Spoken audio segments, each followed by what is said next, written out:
just one man, I'm a one-man band. Ladies and gentlemen, welcome to the GodisaGeek podcast. My name is Dan Murphy. My sincere apologies for missing last week, but severe internet issues were holding us up, as they so often do. Joining me today is the lovely Chris White. Chris, how are things? Things are good, mate. How are you? I'm not too bad at all. Before we get cracking into the main meat of this here podcast, I want to ask you, firstly, about your 24-hour game marathon thing you conducted recently, because I think it was last Thursday, I believe? It was Saturday, yeah, I think. Saturday? It feels like a lifetime ago, but yeah, no, it was... I imagine it felt like a lifetime when doing it, so what was that in aid of, and how what's it like playing games for fucking a day straight? Because I'd be dead.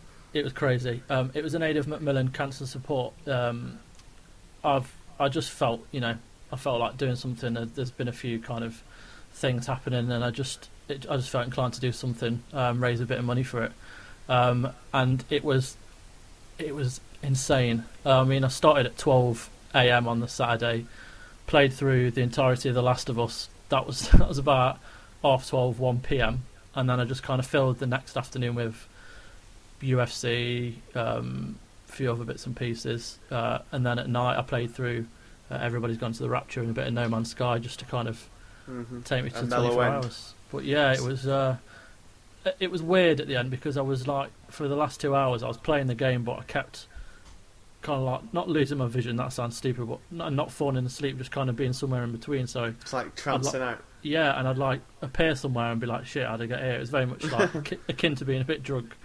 But no, it was really good. I'm really glad I did it, and I raised about 180. So that's brilliant. Yeah, well I was done. happy, man. Thank you. It's great. I want to say that why do you start at 12 in the morning? Surely a better tactic would be to get to sleep than start at like 9 o'clock in the morning or something. Oh yeah, I realised that. I was stupid, because I'd planned with my dad to go and watch the new David Brent movie on the Friday night. Right. I felt bad about saying no, so I just thought, fuck it, I'll get on with it. But yeah, it could have been better. It could have been better planned, but hey ho. Well, there's always next year. Yeah. Ladies and gentlemen, also joining me and Chris tonight is a very special guest. It's Mr. Asim Tanveer, the online and social media manager for PES and Konami and all the like. Asim, how's it going? It's going well, Dan. It's going well. Thanks for having me. And Chris, that marathon sounds like it was a beast, but yeah, well done. Well done on that. Thank you, man. Yeah, cheers. Yeah. I guess I'm good. we should just... Oh, it's great to hear. I guess we should give a forewarning to listeners that Asim's desk office is right next to a train track. So if it you is. hear any, sorry. Yeah. If you do hear any spontaneous fucking earthquake rumblings in the background, I apologise. I will try and get rid of all of them. But I'm making no promises, because I'm a lazy sod. Now, lads, I think we're all aware that the Pro Evolution 16? I don't even know 17. the years. I think it's 17. I should know. I've fucking written enough about it. The PES 2017 demo is finally out. It's out to the open. We've all been playing it, I presume you've been playing it, Asim. I've been playing it a lot beforehand. I've been playing it again, yeah. It's amazing to see the reaction. Like, I've been part of the PES community even before I joined Konami for a while, and been writing about PES and other games as well, but PES in particular has been a passion. But to see the reaction so positive from not even everyone, it's just casual players, people who are into FIFA, who are giving it a try, and our hardcore fans, the guys who have supported us for a long time. Just the insanely positive reaction has been overwhelming. But it's just great to see that people are happy with the game. Yeah, I was actually going to ask about the reaction. That was going to be like the first thing I was wondering about. It's like, yeah, has it all been like positive? What's been like the main? Have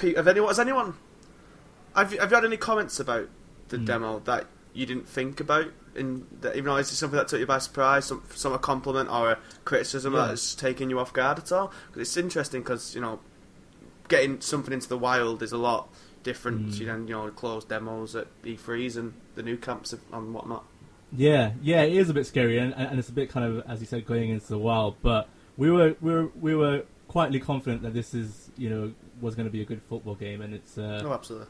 It's glad to see that it's getting a positive reaction. But in terms of taking me by surprise, I think the one thing that I've noticed a lot of people taking heed of when playing the game is our player ID and how the styles vary from team to team, from player to player. I've seen that a lot, and I didn't expect to see it as much. Maybe the hardcore guys would have picked up on it, but it seems like everyone's picking up on it. And that's great to see, because we have a really, really big data team who work quite hard, well, not quite hard, very hard on doing the stats for like each individual player, making sure minute details are taken into account, and that's transcended across into the demo, and people are feeling it, and that's just great to see, because that's what we kind of pride ourselves on, and it just complements the gameplay so well. I think I was kind of surprised that everyone's noticing that, apart from the hardcore. In terms of criticisms, like you can't please everyone. I know that this is the world we live in. It's the internet. It is the internet indeed. People talk about licenses and whatnot. That's that old chestnut. Yeah, it's kind of a thing we get every year, and it's that perception I think that we've got to change as well. We've got some work to do there as well. That people still think we don't have the players' names, which we do. That's so weird. People have been saying that. It's like they do have them. They've had the names for years. Like the only football game I've ever played that didn't have names was like some shite manager game on the Walkman. And I was like, and the Santa Cruz was like called Santa Claus, and I'm like, that's funny. But it's like, what is going on? Yeah, we don't have Roberto Larcos and the likes anymore. So yeah, that's all changed. We we have real player names, and with the license situation, it's tough because we've got a very wealthy competitor on the other side, and we've got to try and do the best we can with what we have. And I think by what we've done this year with Barcelona, which you were at the new camp, witnessing that announcement firsthand, and then after that we announced Liverpool, we announced Dortmund recently as well at Gamescom, which went down extremely well. Oh, you do not understand how happy Dortmund made me. Because that was like the one thing. It's like the one team I wanted to be in the game, but hasn't been in for the last few years. I followed Dortmund and whatnot, and when that announcement happened, I was like, just beautiful, absolutely beautiful. Yeah, it was huge for us as well, and it was like I really wanted to say something, but like the deal was being finalised and stuff still, but we knew it was going to happen, but it was just a case of like Gamescom was the perfect time to announce it. We're in Germany, Dortmund, are big in Germany, obviously, are big around the world as well. They're kind of known as that kind of family for the fans club, and it kind of complements the PES brand really well. But yeah, in terms of licenses, it's just like we're doing what we can, and this kind of shows where we're trying to do the best we can. We're trying to get all the licenses we can. We're trying to compete in that sector, but maybe go down a different route, have partnerships with teams. And we've got the Camp Nou exclusive in the game for 3 years, and we're going to have Anfield in a data pack later on in the year, and the same with Dortmund's, a stadium as well, and then we're going to have the chanting as well.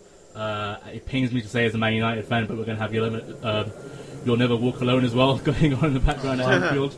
So that's going to be painful for me to hear, but at least I can squat the cop in and kind of celebrate. But yeah, we're doing the best we can, and like our vision is gameplay first, and PES has been brought up with that as well. I mean, even in its heydays, as people called it in the PS2, like we had less licenses, to be honest, but it was the gameplay that shone through. So growing up with PES, it was kind of you didn't take that for granted, and I don't think we should do now, but we're still trying to do the best we can, like I said. Yeah.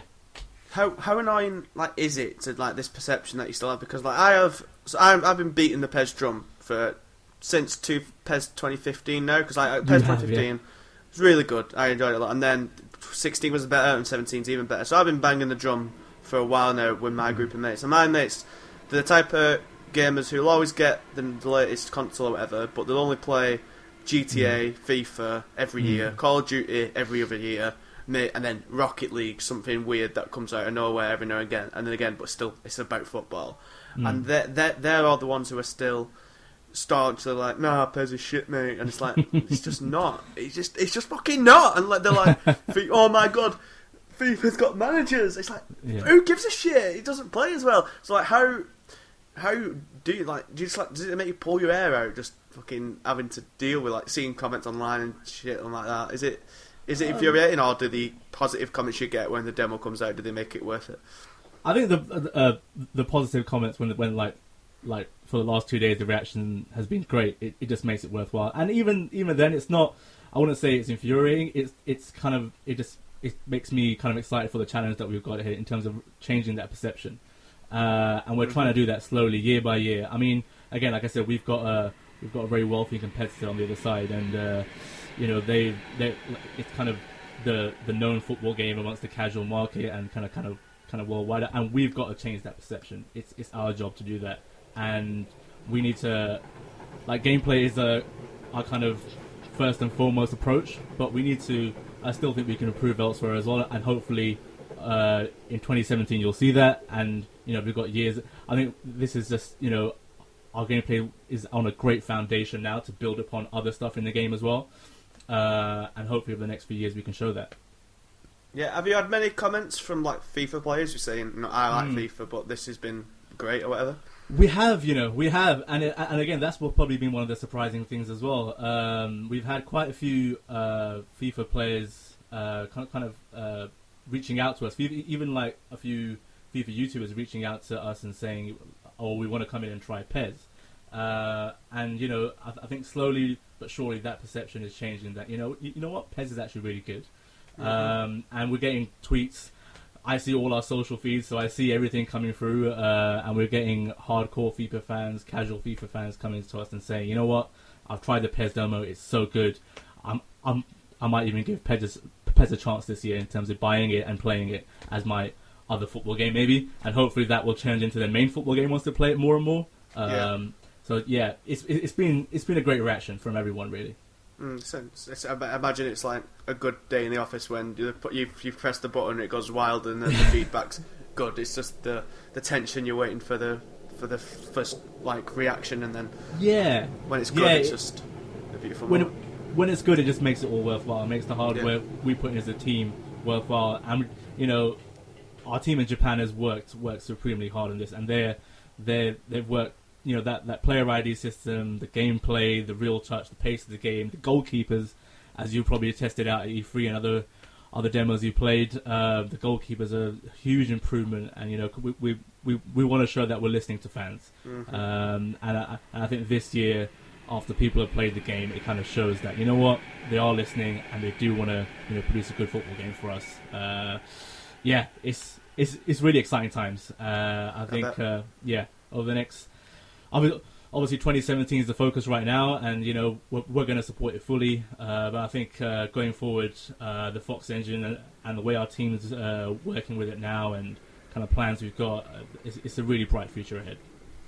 Chris, I presume you've been playing a lot more of it since you previewed it a couple months ago now. What more have you? How do I word it?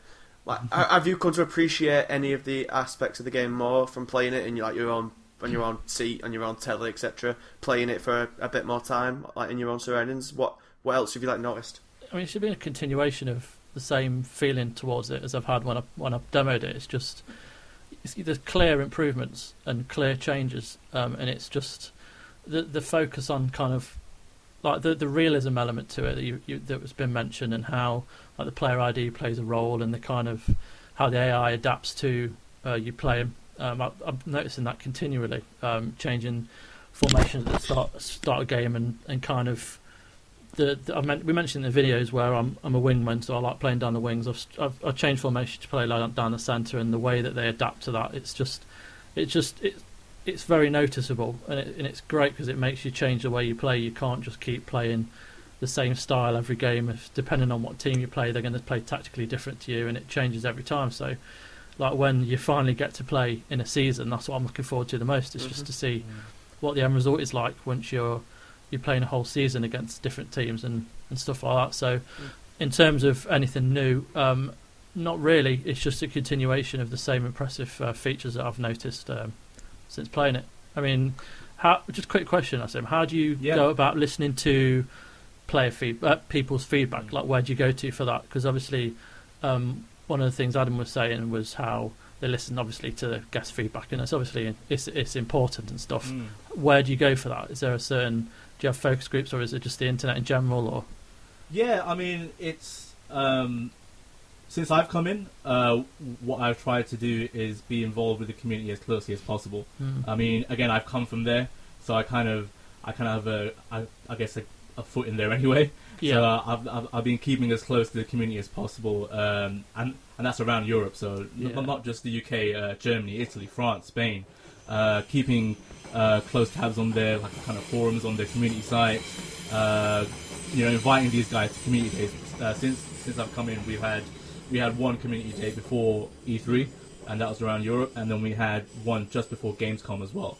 Yeah. So bringing these guys in, talking to these guys, listening to their feedback, and combining that with the press feedback as well. You guys come in and play as well. I usually doing the same week it is, and you give us feedback as well. So you're listening to a combination of that, and just working really closely with the community guys. I try to be active on Twitter. I try to be active on the forums as much as I can. Obviously, I don't have enough time to do that. I've got to do some work as well at the same time. But I try to be as active, and I might not be posting on forums regularly, but I'm usually there lurking around, just like kind of reading what people are saying, whether that be PESfan, whether that be WMB, whether that be EvaWeb. There's all these forums there that have a hardcore PES community, and really want us to improve the game and want us to help improve the game. So that's it's a combination of that, and obviously we take feedback on our official Twitter as well and Facebook, and then usually every year we have a survey as well once the game comes out. That's usually around December time. Yeah. So that plays a huge part in what we kind of go about improving for the next game. So yeah, it's a mixture of things, but I try to be as aware as possible and kind of keep my ears open at all times. What is it like working on like a yearly annual game, and what's the turnaround like? Is it kind of hectic, or does everyone just know the rules, that they're so in tune with everything that it seems to? Is it smoother than maybe something that's more a set piece once every 5 years type thing? Coming in in March, it was I think I came in a time where kind of PES 2016 was already into the swing of things, and I think maybe at that point the team had already started working on 2017 as well. It's quite early on, but it seems to run pretty much like clockwork because it's a yearly title, so you kind of have cycles you go through. But yeah, I mean, it's a yearly title, so I mean when I came in, everyone's kind of in tune in their roles. Adam does his stuff, Adam Batty does his stuff, and we speak to the team regularly on a daily basis in Japan as well. I think a lot of people think that we don't communicate with Japan and the team and the dev team there. We work pretty much 24/7 on that stuff. So it's like we have an office in Japan. Obviously, that's our HQ, and then we have a US team as well. We kind of work around the clock. So when we're starting our day here in the UK at HQ in the EU HQ in Windsor, Japan are finishing up their day. So we try and get in as early as possible, communicate with them, and then towards the end of our day, the US are starting their day. So we try to stay a bit late, as I was today, to try and communicate with our US office. So it's kind of a cycle, and that's kind of year round for a year type like PES, and it there's lots of communication going on at all times. Interesting. Yeah. Chris, who's your favourite player you've played with on PES thus far? Probably Griezmann. See, a lot of people say Griezmann. When I was in Barca playing with some other journalists, a lot of people were saying Griezmann just because of his jinky nature. How about you, Asim?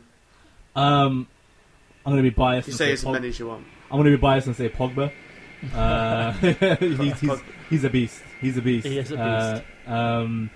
But I've been playing kind of newer builds with more teams in it.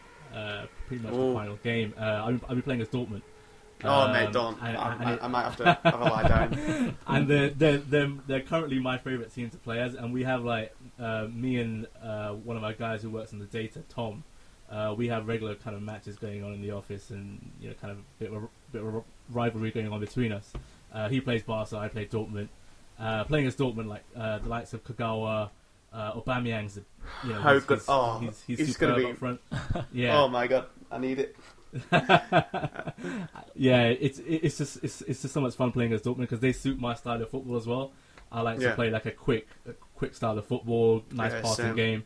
So if you like that and you combine it with the advanced instructions, which you guys obviously know of, then yeah, they're a real joy to play as.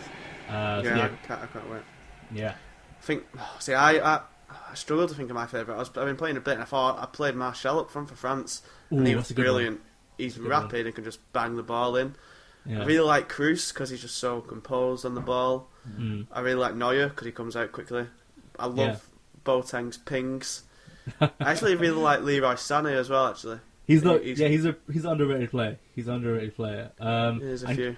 And just touching on Martial, like it's interesting. You say you play him up front, so a lot of people actually switch him wide left, and I've seen a lot of people saying, oh, his overall, which is around 80 odd, drops to like the high 70s. That's fine. It drops to the high 70s, but if you use him on the wing, because our stats are so intricate, and his pace and his quick feet and his dribbling are really good, he's really effective on the wing as well. So if you know how to use him on the wing, like you'll get a lot of use out of him. But again, that's how our styles come into play and how our stats and player ID work. It's it's beautiful. Yeah, I was gonna say that's how player ID comes into it, isn't it? Because if you play, the best example of this ever is like Iron Robin.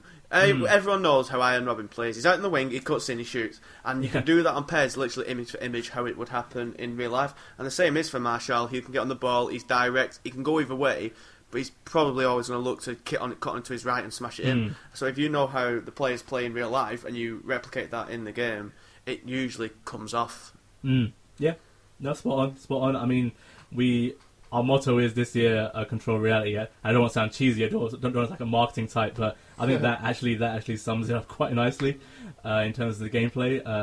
But yeah, I mean, I can't wait for people to get hands on the final game now. I mean, we're kind of almost a couple of weeks, just over a couple of weeks away now, and just to see what people, like, kind of the stories they get out of Master League playing, because the adaptive AI, Chris, you were talking about before, comes into play in Master League so much. So I hear stories from Adam Batty, who's our global product and brand manager. He tells me stories about him playing AC Milan, because he's an AC Milan fan. Boo. And they're not as good as they used to be, but he still plays with them in Master League. And he says he's playing on Superstar or top player usually. And he says he finds it really tough. Like every game is kind of a grind, but he loves it. And so it depends what kind of team you play there as well. For like AC Milan, it'll be about trying to grind out the results against the top teams in Italy, and then trying to go all out, maybe a bit more attacking against kind of the lower teams. So you kind of got to play to the team's strength. Yeah, it's just going to be so good to hear people talk about their Master League stories. Yeah, you've actually touched on a couple of things I want to talk about there. Master League is one, for whatever reason, in the numerous interviews I've done with Adam and some members of the team and whatnot, I'm not really asked about Master League, so I guess I may as well take this opportunity. What's new about it? What's new? What's going to like draw players and hook them in to play for years as like the same team or whatever? Yeah, so with Master League, we announced most of our stuff at E3. I think. I think one of the key things that needed improvement over last year, and we have addressed it, is most of the matches were at night. So we've now brought in kind of real-time kickoffs. So kind of in England, usually most of the kickoffs are usually like 3 p.m. or 5 p.m. And you'll see that differ when you go to like if you're playing with an Italian or Spanish team, most of their kickoffs are in the evening. So you'll kind of see that come into play. One of the big things is a transfer system. So now you've got a budget separate for your transfer budget, and you've got a separate budget for negotiations with the player, so contract stuff. And your board will also take part as well in those negotiations. So that's kind of more realistic now. The player growth system as well is a lot more realistic. So if you do buy some youngsters and you want to grow nurture them to grow up in your first team, kind of like Alex Ferguson style almost, you can do that, and the pace at which they grow in terms of their stats and abilities is a lot more realistic now as well. Those are the kind of the main top line features, but I mean, we've gone for more realism. Like we're trying to work on year. We're trying to add more realism into Master League and listen to fan feedback. And there's also cutscenes doing like, say if you sign a big player, say if you're, I don't know, if you're Arsenal and you somehow manage to sign a big striker, which you probably need, then you'll have a presentation ceremony for all that. Oh, wow. It'll make a big deal out of it. Yeah, I mean those are the top line features for Master League. It's still got the crux of Master League is still what you love, and like kind of what you know and love from the previous years, but we've added these new kind of features and improvements to it to kind of keep that experience in the game. But I think the best thing is the gameplay is what will keep it going and will make the stories as you go from season upon season. We might not have a story mode, but I think for us, our vision is for the match itself to tell a story. For the game, for the Master League, or whatever your mode you're playing, and that tells its own story. Like you in your head, like when I used to play Master League on the PS2 days, I used to have like seasons of like 30 plus, and I used to build like stories in my head saying, oh, this is going on at this point. I used to sign Figo, like Ronaldo, Roberto Carlos, and kind of build stories in my head. And if I had an important game, I'd kind of build it up in my head and and create those stories. The match itself would tell the story, and that's I think. What will come through with the gameplay in combination with the gameplay in Master League. Yeah, it sounds cool. That's amazing. I mean, that's funny enough. That's what I do. I still do that. I assume. Yeah. I mean, I'm a Derby fan, unfortunately, and I was. Don't say unfortunately. Well, I know, but they're not doing too great at the moment. But I was doing it last season with Bent and Martin up front. Like in my head, Martin wasn't performing too well, so I put him on the bench and put Bent on, and I was just like imagining scenarios where I'd end up selling Martin, and then the fans won't be happy. And it's so weird how you do create the stories in your head. Yeah, and I don't think there's a necessity for a story mode with a game like PES, just because it's solely gameplay for me, and it's the best gameplay on the market. And obviously, the other big opponent of releasing a story mode, and I don't necessarily think that's what the football gaming world needs. I think it just needs to build on what it's great at, and that's why I think PES is going to dominate again this year. Yeah, and I'm not having a. So sorry, go ahead. I was just saying it is interesting because like FIFA's story mode, that is the one thing that has got me intrigued into FIFA this year, because it's something different, it's something new, as long as in my living memory. And I like story modes, and I'm the type of person who I'm not the best at like imagining things for myself when playing games. That's why No Man's Sky just fucking died a quick death for me. So whilst I can do that, what you were saying there with like the crowd be unhappy for me, I can't do it as well as others may do. So that story is what's interesting me a bit. But with the same thing with FIFA all the time, as I touched on with the new managers earlier, it's like what they do and what they do it for every year since about 2012 is they'll add this new shiny feature, which is just fresh glossy paint over the cracks. And it's like it was goal line technology, it was referees that spraying the paint on the pitch, it was women football, which is great, do not get me wrong, but it's still it's another little trinket on top of the shaky foundations for my money. Now it's managers on the sidelines, etc. So, but of course with PES it is gameplay's king, isn't it? Yeah, gameplay is always going to be our kind of cornerstone of our game, and I'm not having a go when I say about story mode at any other game. Of course not. I know guys who work at EA and they work really hard at their jobs as well. It's just we have a different vision, they have a vision as well. I'm just kind of trying to promote our game obviously at the same time. But of course. I mean, I think for us, our matches like themselves tell a story, and I think that's where our focus is. And the other thing you touched on earlier that I want to talk about, and this is not like a debate, a topic, so you can join in, Chris. Difficulty in PES. I'm notoriously shit at pretty much every single game on the planet of the Earth, apart from Overwatch for a moment in time, and like Call of Duty when I was about 10. And apart from that, I'm like PES 6. I was sick of PES 6. And apart from that, I'm shit at like every football game on the face of the Earth, every game on the face of the Earth.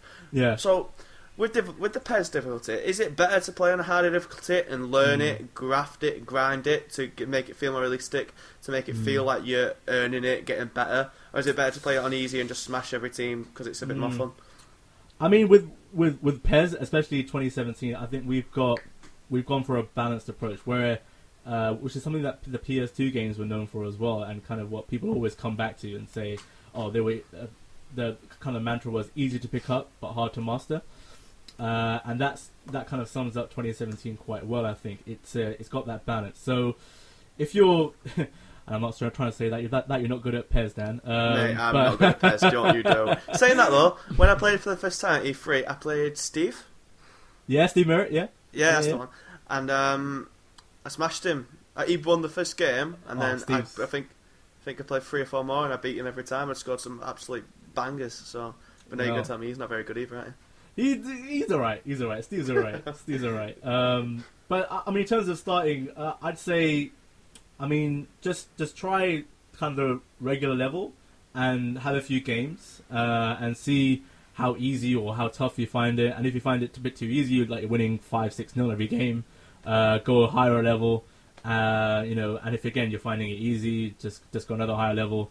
But I mean, the most challenge and the most kind of where you'll have to be tactical and kind of know your football almost inside out, kind of know the players, know the teams, is on Superstar.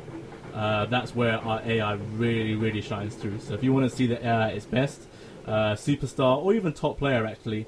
That's so probably Superstar the second to hardest difficulty? Superstar's the hardest, okay. And then top Player is just below that.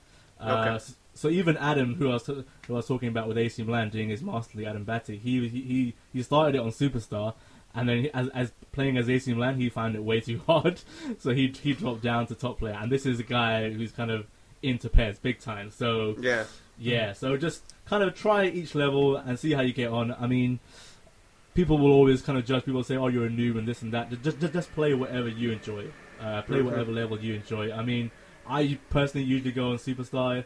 If I said anything below that, I'll probably get absolutely murdered on Twitter and whatnot. But I do, and that's kind of where I get my enjoyment. And even when I lose, I find that I'm tested and it's challenging enough for me.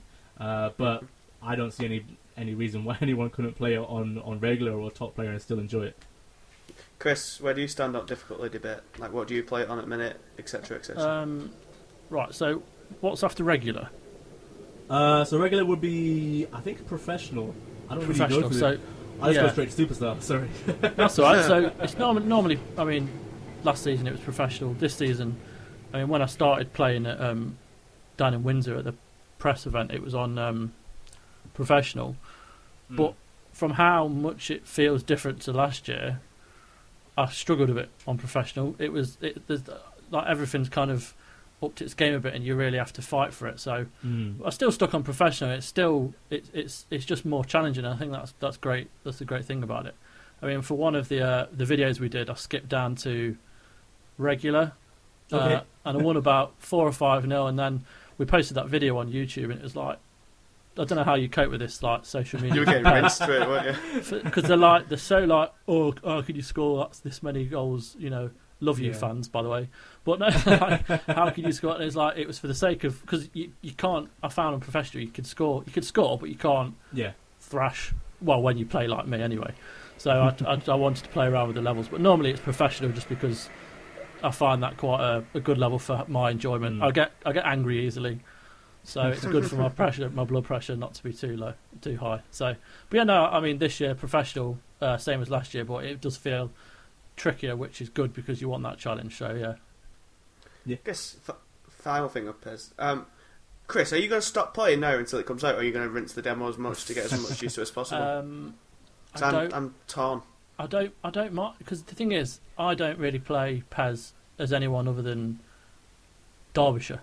So for me, like, playing as these teams is a luxury. So I'll probably play it for a bit longer, and then when it comes out, I'll go to like the Master Leagues and that. But I'll probably play it. I'll keep playing it because it's just I just enjoy it. I take it you've got no choice in the matter, Asim.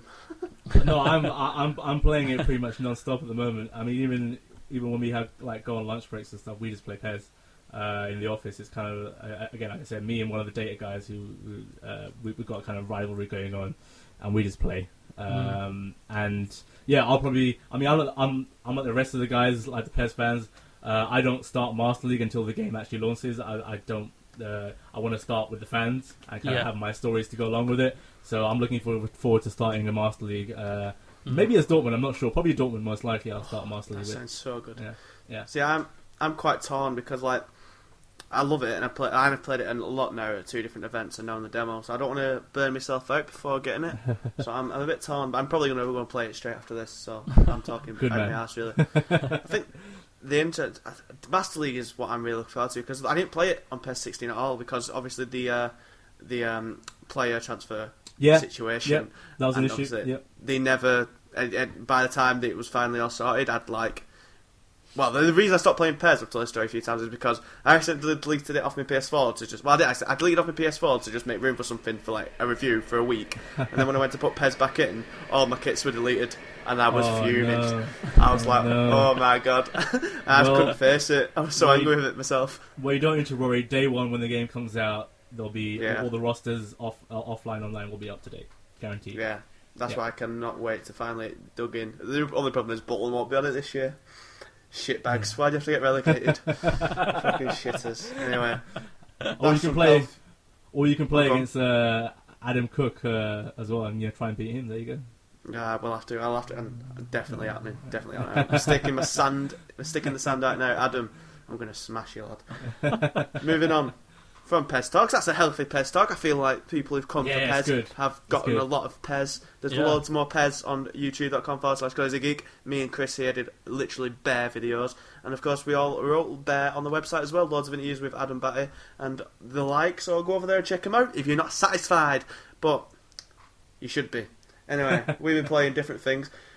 No Man's Sky, still a biggish topic, even though apparently it's lost 88% of its player base already. I assume you've been playing it. What do you think? Yeah, I mean, I was one of those people that was excited, but I didn't hype myself too much because I think sometimes people expect too much when there's so much hype around a game like this, and people kind of build it up in their head to be this one thing. And I was kind of grounded. I was like, I kind of know what I'm going to expect here. I expected kind of a lonely kind of exploration, kind of Minecrafting almost going on with this one. Yeah. So when it came out, I was still excited. I had my pre-order in like everyone else. I bought the shiny collector's edition, from Game, and it came in the office, and we were all excited about it, and we were all talking about it.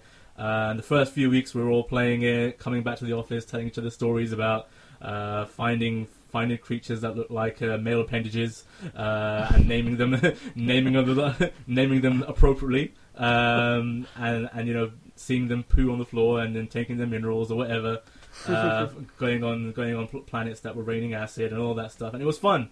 But then I kind of got to a point now where I was like, after putting probably about 20 hours into it, I want to say I'm bored because I can see the skill that has gone into this game, and to have have this vast open world, it's it's awesome. It's kind of awe-inspiring almost to look at it, but without kind of any kind of clear objective, I found myself getting a bit kind of drawn back from it and wanting to play other stuff. I would spend an hour or two on it every day, just mining stuff and trying to. I bought a new ship and I bought a new exosuit and all that sort of stuff. And then I got to a point thinking, I'm not enjoying this as much as I was before. And when it gets to that point, I usually kind of move on to something else. Yeah. And I really wish there was kind of a human interaction with it as well. So I could give you coordinates to a planet that I am on, and you can try and come down to it, and we can mine stuff together, go exploring together, create a crew almost, and just go exploring together. It would just add that different dimension to it and just open it up a bit more. I mean, I probably will go back to it and explore if they kind of add more content into it. But right now, I'm kind of satisfied with the 20 hours I put into it and kind of taking a step back. Yeah. Does working in games and for a game company, does it give you a great appreciation of the work that's gone into games, especially on something that's such a technical marvel like No Man's Sky? 100%. It does. Coming from my background where I myself started at GodisaGeek, kind of founded it with a few people and then kind of moved on to other sites and did some freelance work and was writing about games, and then coming into working for a developer/publisher, it's you see it from a whole different point of view, and you appreciate the work, the amount of passion and hours people are putting in.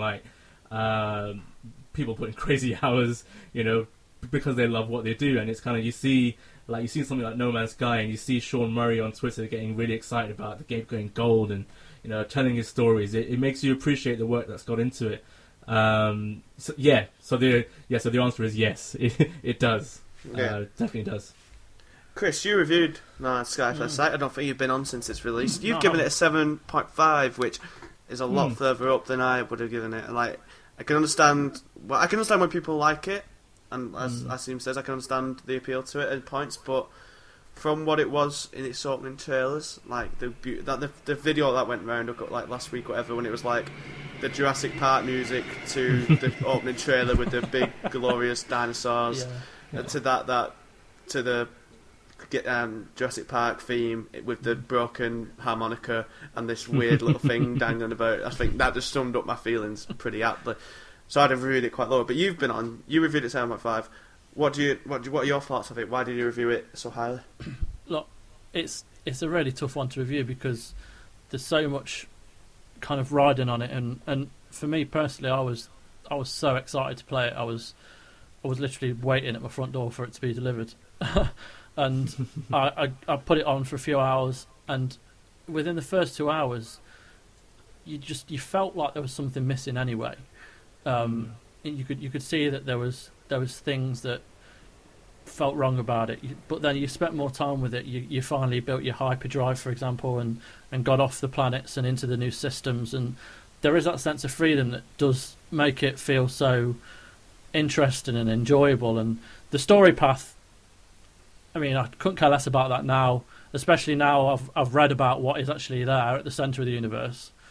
But the thing for me was I'd spent quite a bit of time exploring, and it was kind of starting to grind on me. But then I found this one planet, and it was incredible. It was colourful. It was purple, orange, yellow, blue, red, all kinds of colours. There was monsters and creatures on there that were kind of big and majestic, not like the dinosaurs, but there was something different about them, and it hooks you back in, and then you want to go and mine the planets. You want to go and track all the creatures and the plants. It's a weird one because you can go for ages and not see anything, and all the next 5 planets you check are all kind of got bad ecosystems. There's like acid rain and stuff, and the planets are dark and boring, and there's no plant life, and it gets frustrating because you then, once you've done all the planets, you have to go and build your hyperdrive, and your warp cell for your hyperdrive, and it's rinse and repeat. But every now and again, there's that one planet that does kind of make you want to explore it, but that isn't enough. I don't think the new planets and new kind of wildlife and flora is enough to keep you going, and I think they really do need to start thinking about what's next, because they're going to lose people drastically. And it is a technical... Well, I know. I mean, it is a technical feat, and that's another thing, as like you were saying, Asim, about the work that they put into it. And it's quite clear there's so much work put into it, and it's hard to be negative about it, and you just want it to get better. But unless the DLC they released include... I mean, I don't know if it will include multiplayer. There was that whole thing about it being a part of it, and then there was a delay, and the rumours flew, and whether it was taken out or whatnot, I don't know. But I think multiplayer would, as you were saying, would make it a hell of a lot better and a lot more kind of fun to play with your friends, or even if you're flying around in the galaxy and you see another person flying around, and you can either attack them and raid their stuff or leave them be. There's so many possibilities for it to be better than it is, and I just hope that it gets better. But at the moment, it is lacking something. Yeah, my problems with it are well documented on this podcast, so I won't bother repeating them. But what I do want to know is, Asim, what's the best animal you've found? I mainly ran into creatures that look like dinosaurs. I don't know. There was one that looked like a giant hairy worm, which was jumping around. I can't remember what I called it now, but it was probably something male appendage related, because I have a filthy mind like that. The most interesting ways to get through the filter. Of course. I think the word willy was used a lot, but I think that was probably the most interesting. It was like a giant hairy worm, just had the top half of the worm, and it was just bouncing around everywhere. And it was like, it had little ones as well around it, and I was like, okay, this is weird, but oddly hilarious at the same time.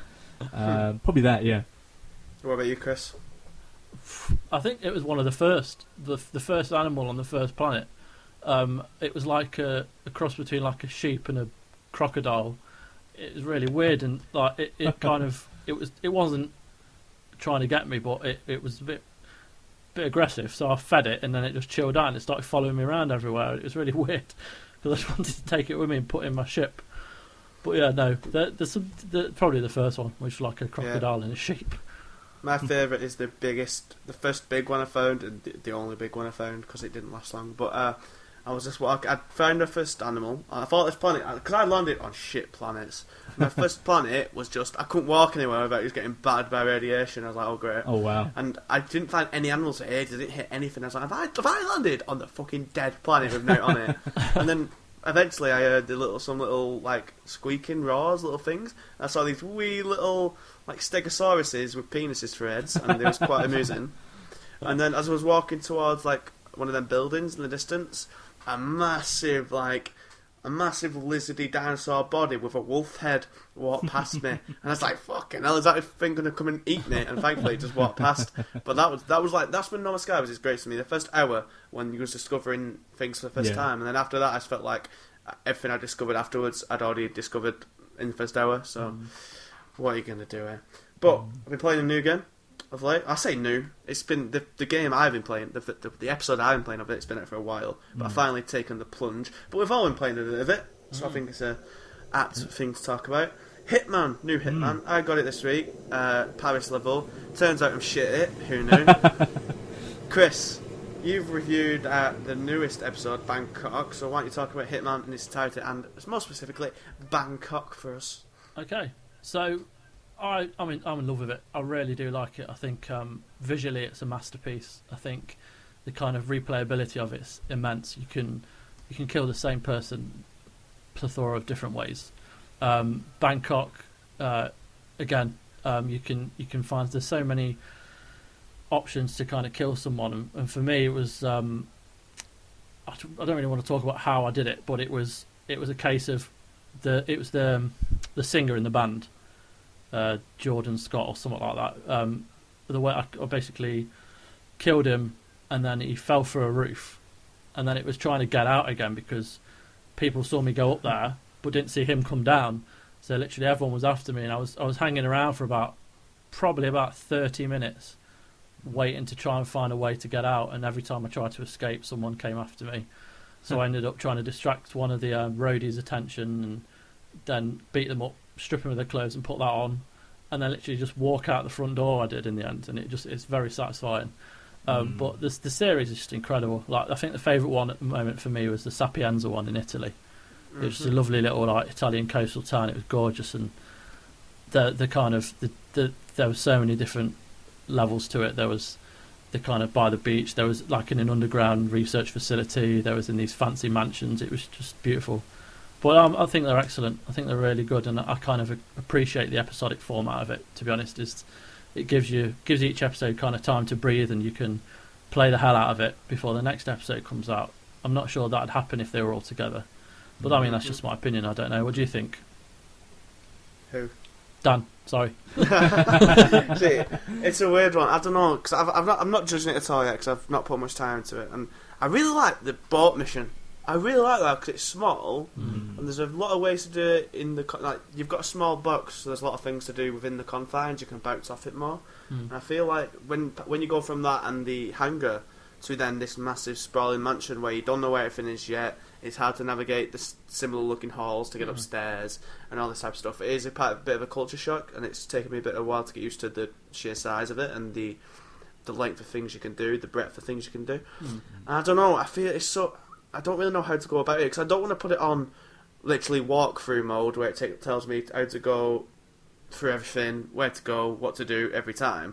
But again, I kind of want a bit more direction, because sometimes I feel like it's been a little bit buggy at times. Like, I went to try and do the boat guy, and I was dressed up as the villain you can go in as and get him in the office. And then as I went in the office, he just walked back out and wouldn't just stand at the laptop. He kept going in and out and just not standing still. I was like, that's annoying. And then in the Paris mission, I observed an opportunity, whatever, ended up escorting this crime boss, whatever, to this pavilion, and it was meant to be like an opportunity to kill, but nothing like ever came of it. So I'm like, what's going on? And I just not really come to grips with all the mechanics, the movement, the type of scouting out yet. And I feel like I'm getting frustrated with not being able to not knowing where the targets are going to be, what they're going, and how to get them alone is becoming a bit of an issue for me at the minute. But I guess I seem to give it more time and get used to it. I think the satisfaction of the kill it makes up for it, especially when you've spent a lot of time preparing for it, and you finally make sure you kill them. Like I was saying before we went on about the chap in the bathroom, you in the France mission in the by the bar, you give them a cocktail that's a bit dodgy and it makes them feel a bit funny, so they go off escape into the toilet. Their bodyguard waits outside. You go in, take a piss, and then you strangle them. And then you throw them in the cubicle and then just walk out. And like that took me quite a while to do, but when I finally got a way to do it, it was great. And I think that's what it's all about. It rewards you for your patience. Mm-hmm. What do you think of it, SM? Yeah, I mean, I've only got up to the Sapienza level, which I agree with Chris. It's a beautifully designed level. I think it's kind of each pathway or each kind of alleyway leads into another kind of more. It just complements one. The design of the levels just complement each other quite nicely. The Paris one, I can see what you're saying. Coming from the boat and the hangar to kind of a more open, it's an area, I guess, because it's just the building and the kind of surrounding area. I can see what you're saying, Dan, about that. But I think the Hitman games in the past, what they've been, well, the good ones anyway, have been all about trial and error, and it kind of pushes you to maybe try and fail, but then try another way. Yeah, that's exactly what Chris said, and then I think the problem with that is it takes so long to get back into the mission, because you have the woman doing the spiel before every time, and then the loading times are quite bad. It's understandable because there's so many NPCs and so many like lighting effects and all that type of stuff. The frame rate takes a tank at times as well. But that trial and error, it's hard to base a game on trial and error, I feel. If the retry bit, it takes so long. That's why games like Ollie Ollie, Spelunky, all them type of roguelike games. That's a fair point. It is a fair point. Yeah, the loading times are a bit on the lengthy side. Definitely. But in terms of the Paris level, I think that I really like the way, and this, I don't know if this is a spoiler or not, but the dressing up as the model I thought was pretty cool, and just others saw that, and just I think the satisfaction you get when it all comes together in that one run, when it all comes together and you just walk out like nothing happened. No one suspects. You feel like you actually do feel like a slick hitman. You do feel that buzz, like confidence. Like, I just did that. No one spotted me. I didn't alert anyone, and I walked out of there. That's what I tried doing. I tried starting the model one. So I went in, I found him, and I didn't know what to do. It said learn more about him. So I was like, how do I learn more about him? And then what I did, as soon as he walked around a hedge, I killed him, and I took his suit, and then I presumed that ended that opportunity strand. So then I could go anywhere dressed as him, and I was just knocking about, and I could never get an opportunity to get them on their own.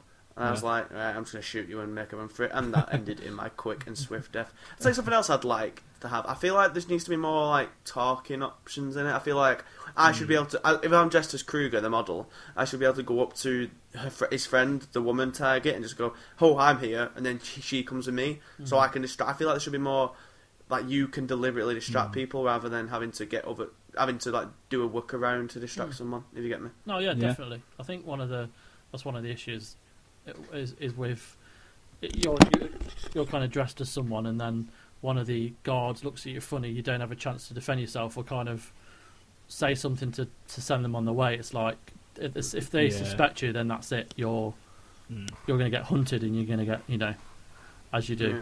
But yeah, I agree with that.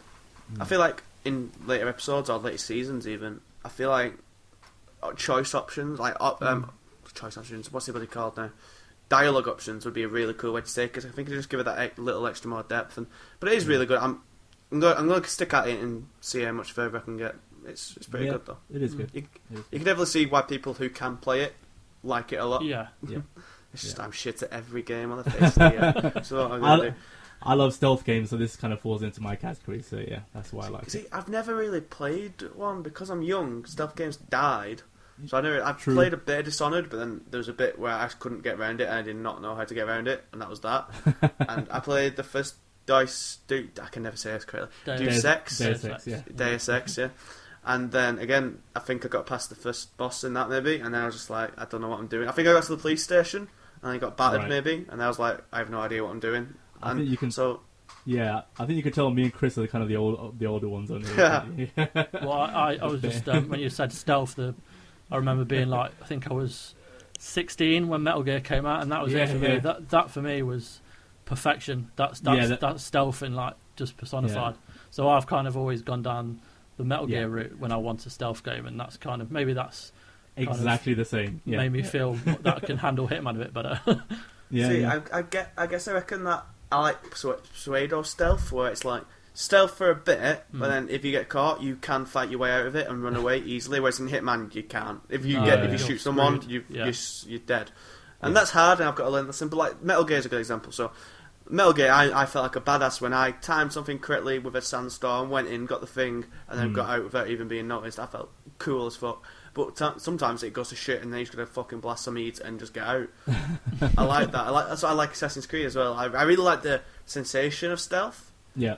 But I guess I'm not that good at it. When it all goes tits up, you don't like that, basically. Yeah, I'm not that's probably why I'm not an assassin yet. But there's still time.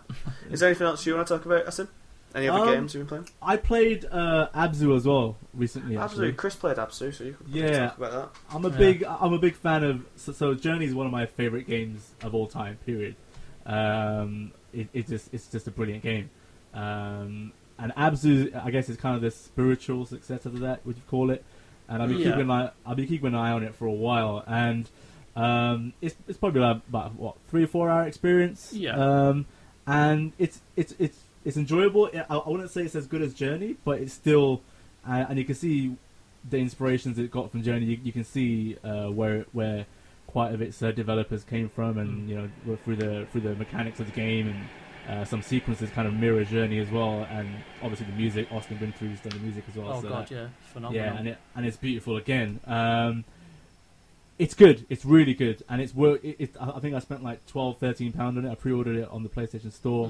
Well worth it. Again, it's still a game, but again, like Journey, it's an experience. Like you kind of get what you will out of it almost. Yeah, I mean, it's a weird one to actually talk about and describe as a game. It's just, I think you have to play it to kind of feel what it's trying to resonate and what it's trying to bring out. Yeah. I mean, with Journey, did you end up playing with someone? Like someone else joined your game? Yeah, of course. Yeah, that first moment you kind of see someone, you're like, wait a minute, is that an AI character? Yeah. Is that human?